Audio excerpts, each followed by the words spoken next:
All right, welcome everyone. This is John from Audiocydal Music, and today we are going to just jump into, I guess you could say, a quick tutorial walkthrough for DistroKid. That's distrokid.com. Um, I was talking to several of my friends and family, and they were, asking questions about how to get it set up. So I didn't get a chance to meet with them yet. So I was going to put together a quick video for them. So I figure I might as well go ahead and share this with everybody once I record it. Okay. So DistroKid itself is just one of the many platforms where you can upload your music to, and it would distribute it across the internet. And when your songs get streamed, they'll collect the monies or royalties from that, which are paid through advertisements and so forth on the different applications, okay? Or if people pay for the downloads to your songs as well, right?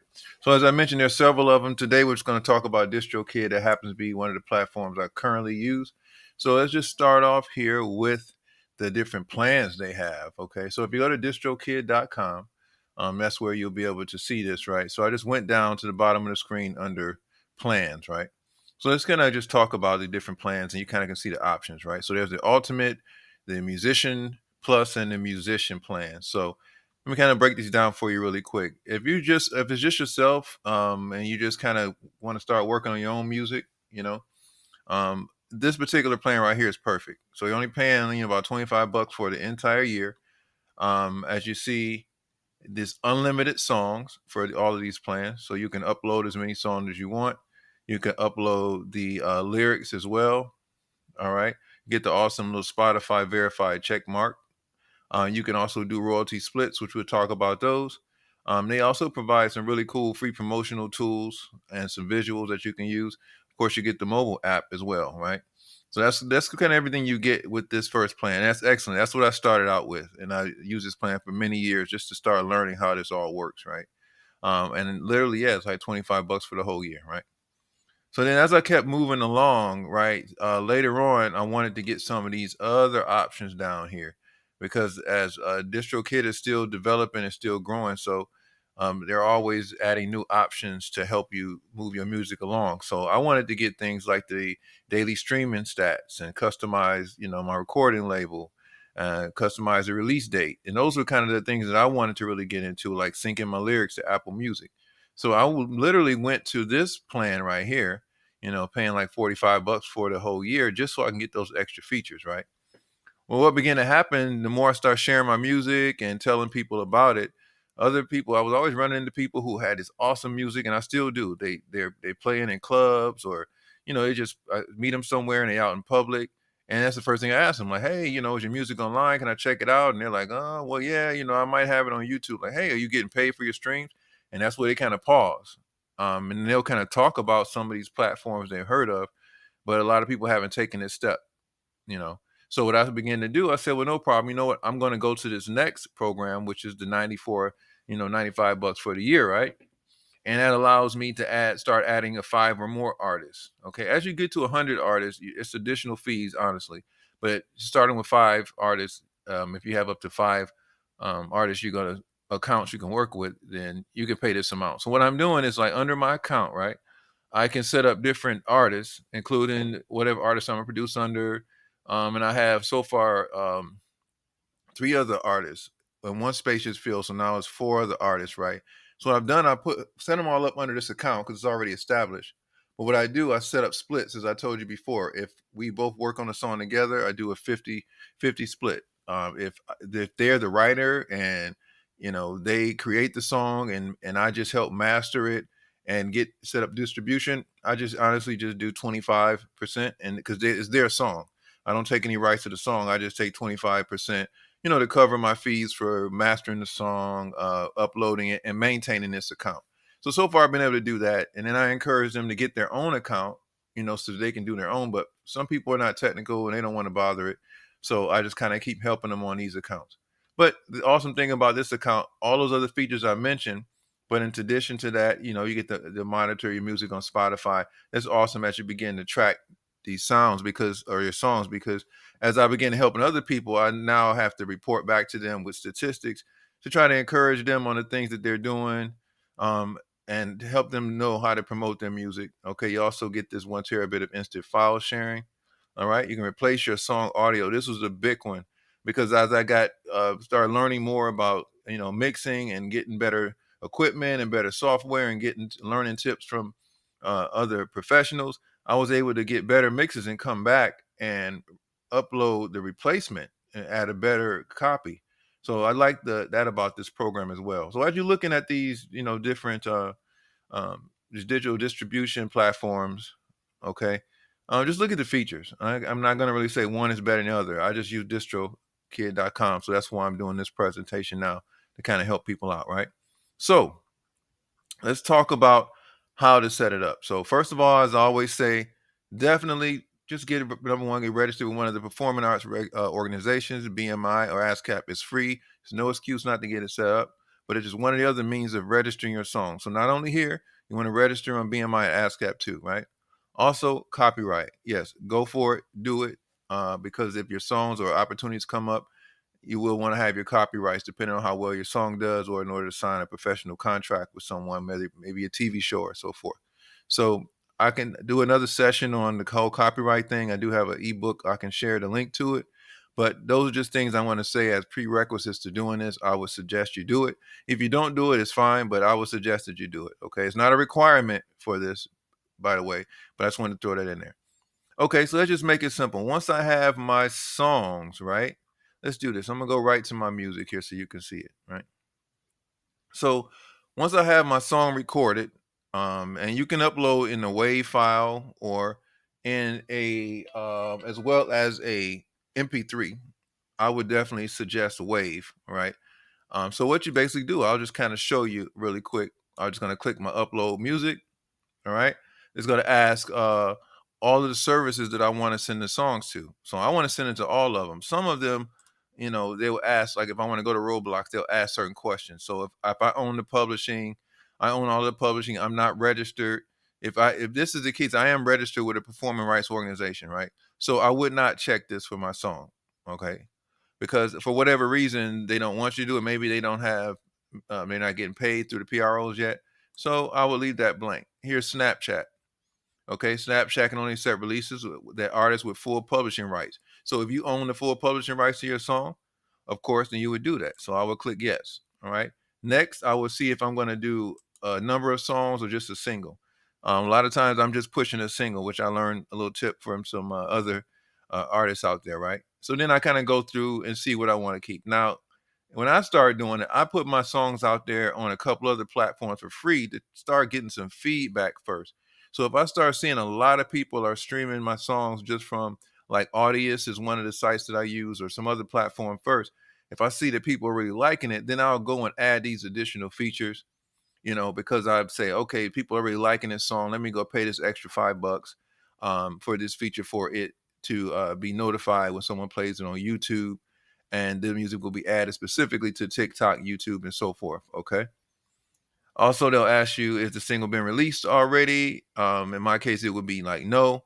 And this is where that artist information come in. So if I have other artists, I put their names in here, and the system tracks how many artists I have, right? So I will add whatever artist is for that song. All right. They'll ask me, is the artist already on Spotify? Which I am. If I hadn't registered it, you would have to put in the information to confirm that you're registered on Spotify, right? And it will let you know it's going to if you're set up for Apple Music and all these other platforms, right? Once that's set up, then you will just go and set your release date. Okay, it's recommended that like they'll tell you you want to set a date a week out. Some people do several months out if they want to do something special to lead up to it. It's totally up to you. Sometimes I get so excited, I just want the song to be out. If I know it's already kind of hot, and I'll just set the release date today. But if you want to kind of do some social media, um, you know, um, posts before, that's really a good idea to lead up to it. It does really help because people are starting to steer their eyes toward that date, and you'll have more people um, focus on it when it comes out. But also, I learned that it does take roughly, a week for the songs to get distributed to all of the outlets. So it doesn't happen the moment you click the button. It takes a few days for them to get all of the songs distributed out, to the YouTubes and the TikToks and all these platforms. So that's the other reason why they tell you to just go ahead and wait about a week or so if you can. So that way when your product does drop, it's available on all those platforms. Right. All right. So then the label is under Audiocydal Music. So under this particular label for um my application, I'm putting everybody under that label only because I'm paying for this platform. But you would be able to change this if to whatever your music label is. Of course, it's English, and then you'll come down to the different genres. It'll give you a drop down of the genre of music, and it gives you a secondary one as well. If you need something to kind of better define the genre of the song you're gonna upload. Okay. Next, your artwork. It definitely used to take me a while to get this right because I would put something in there, and if it's not these 3,000 by 3,000 square JPEG format, it's going to bark at you and reject it, right? So definitely, I would say have your artwork prepared in advance. Use something like Canva. You can get a simple, either a free or a paid prescription subscription. That's maybe a few bucks a month. I would definitely recommend that. And then once you get the template right, once you get the picture right, save it as a template, right? And then that way you can always come back and drop any other pictures right in that square. And then you always know you need a 3,000 by 3,000 JPEG format, right? So once you upload that picture, right, you can go down to the track title, right? So you add the song title. One of the things about it, they'll tell you specifically, this is not where you would put like the feature artist in this part of it. You would add them below. So you would just clearly add the title. No feature, just the title itself. Okay. All right. So as you come down here too, it'll ask you featured artist, anybody featured on it. So if it's no, you put that. If it's yes, you add the featured artist to the track title. You can specify, and then it would be song title featuring, whatnot, whoever's on there, right? And kind of walks you through it. You don't have to memorize this, right? All right. Next, it'll ask you to know this is a normal version, is a radio edit. For mine, for instance, no, it's a normal version. It doesn't have to radio edit, but if it is a special edit, you would mention it there. And then finally, this is where you upload your file. It tells you, as I said before, the formats: WAV, MP3, M4A, AIFF, all of these, Windows Media. All right. It asks you this, the ISR code. Now, if this is a song that already has a code for registering your songs, right, and tracking it, you can provide it. But if you don't have it, do not worry about it, because once you upload the song, the other cool thing about DistroKid, they give you all of these codes so they can track your music. All right. And so you can make sure you get paid for it. Now this next one here for spatial audio, Dolby Atmos is really uh, pretty new, at least to me in my circle. But I'm learning that it's something that a lot of other engineers are already really up on as far as audio quality. So specifically for those formats, they'll ask, um, "Yes, I have my version mixed with Atmos." If you're familiar with that and you have it mixed with that, it's a specific platform and audio spatial audio treatment. If you have that, you would mention it there. In my case, I do not, so I would select no. All right. And here I would say, okay, the songwriter, or is it a cover song, right? So if I say another artist wrote it, if it's just me doing a cover, which you can do. The other thing about DistroKid, it does have the platform is designed and set up for you to do cover songs, right? There is some instances as far as pay and how that goes, but if you just wanted to put out a cover song on this platform, as far as that, you're allowed to do so. All right. But in this case, the song that I put out, if I wrote them, or if I manage the songwriter, I'll go with this one, right? So in this case, is what I'm doing. I either artist that I'm managing or my own work, right? So then I'll put here if I'm doing music or I'm doing lyrics, or is it both? So a lot of times, if I'm doing an instrumental, of course, I just pick the music and I select what it is. If it's music and lyrics, I select music and lyrics. Now here, I would say definitely put if you're gonna put initial, first name, however you do it, I would definitely say keep it consistent with what you put on your copyright and how you write your name in the BMIs. Because regardless of what you call yourself, stage name and all of that, when you look, just like when you look at album credits and how people get paid, it is their regular name, right? So you want that to match all the way across all of your platforms. Next, they'll ask you, is it explicit lyrics? Yes or no. All right. And again, if this song is clean, has it always been? If it's radio edit, or you can say yes, and it's explicit song, but this is the clean version. All right. With the instrumental, they'll say the song is an instrumental and contains no lyrics. This song contains lyrics. You would just mention it there. Okay. and the preview clip and start time. So for the streaming services, they have a little preview of your song they'll show in the clip, especially if someone's going to buy it. As you see down here, you can set the track price. But you can either let the streaming service decide what preview of your track they want to play, or you can specify, they'll give you a section where you can specify what parts of the song you want to make them use for the clip. Sometimes it might be a really cool part of the song that you want them to hear. And that's very smart if you can do that. A lot of times I've just let the streaming service do it, but sometimes I've seen them preview it and it's just the intro. And by the time it gets past the first few seconds, it doesn't really get into the song. So this would be a good idea to kind of pick the part if you know a certain part of the song you think people will really like. Here it does let you set the pricing between 99 cents and $1.29 for iTunes and Amazon. For tracks over 10 minutes long will be priced higher. So if it's an entire album or something, it's different. But if the track, most tracks, no more than 3 minutes, so they have that pricing set for that. All right. And as I go down further here, they'll add credits for each song on release. This is Apple here requiring at least one performer and producer credit for each song. So you definitely want to enter that information. It's not difficult. You will enter the role of who was the performer and what did they perform, who was the producer, did they master it, co-produce it, right?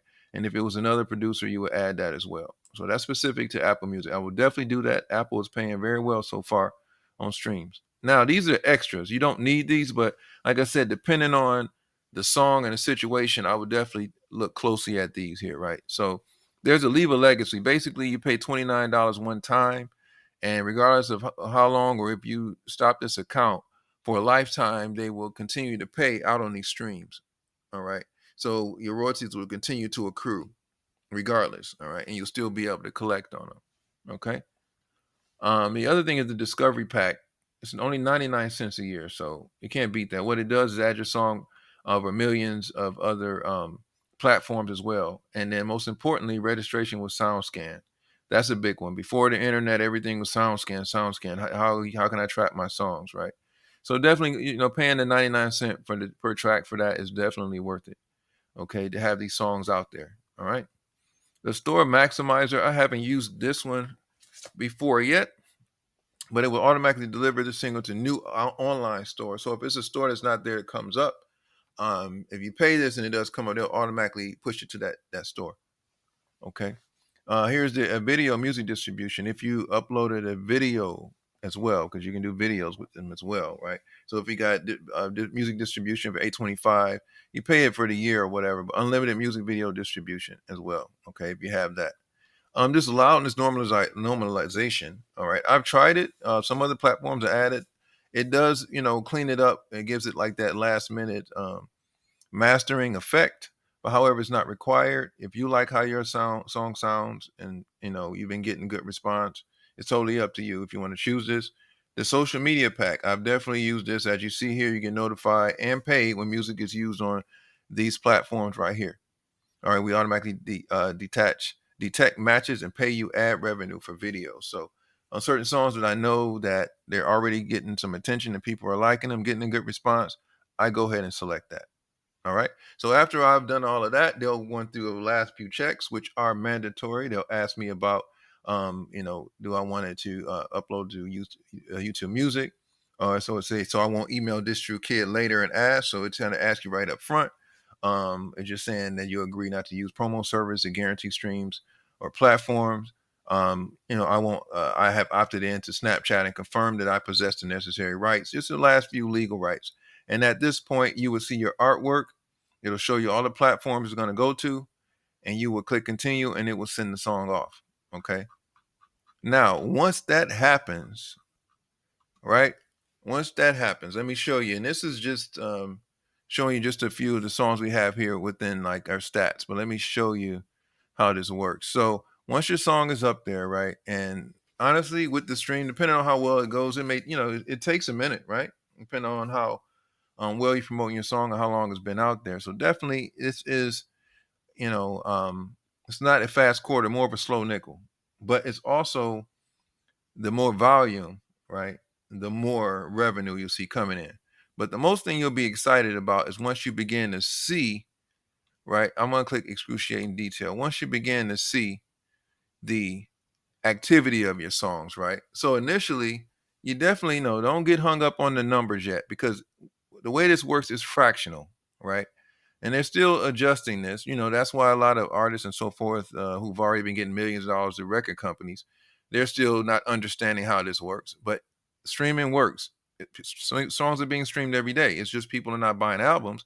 So you just have to understand it's a patience to it, but volume. The more volume, the more products you have out there, all right, the more your work you have out there, the more you have to stream, right? And there's many more ways to stream. We'll do that on another platform. I talked to you all about the many different ways to do it.